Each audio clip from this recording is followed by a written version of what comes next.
চলে আসলাম আজকে আবারও একটা ছোট্ট ভিডিও নিয়ে। আজকে হচ্ছে সীমা দিদির বাড়িতে এসেছি। সীমা দিদির বাড়িতে খাওয়া দাওয়া হবে, আর কেন এসছি আর খাওয়া দাওয়াটাও কেন হবে সেটাই তোমাদের কাছে আমি বলছি।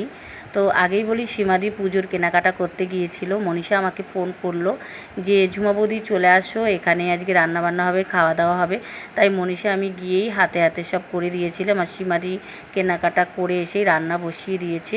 আর রান্না হয়েছে এখন প্রায় 10:30 বাজে। আর এদিকে দেখো সব আনন্দ হচ্ছে। সামনেই আমরা একটু ঘুরতে যাব, সেটারই আলোচনা হচ্ছে সীমাদিদের বাড়িতে।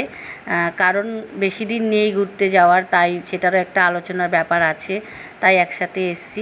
তাই সবটা তো তোমাদের কাছে ভিডিওতে তুলে ধরতে পারছি না, তো যতটুকু পারছি ততটুকুই তুলে ধরছি। আর এটা হচ্ছে রাতের ভিডিও, তাই ঠিকঠাকভাবে অন্ধকার আসছে।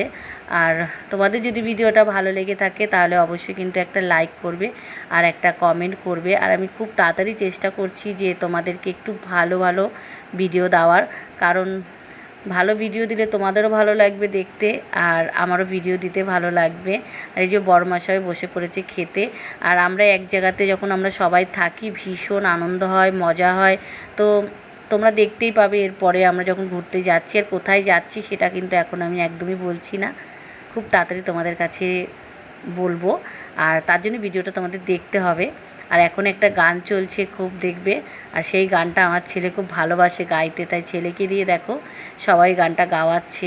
তাই চলো ভিডিওটা আর বেশি বড় করছি না, তোমরাও এই ভিডিওটার গানটার উপভোগ করো, আনন্দ নাও, আমরাও নিচ্ছি। আর খুব তাড়াতাড়ি তোমাদের কাছে ভালো ভালো ভিডিও আনতে চলেছি। আর তোমরা অনেকটা ভালোবাসা দিও, যাতে এইভাবেই আমি এগিয়ে যেতে পারি।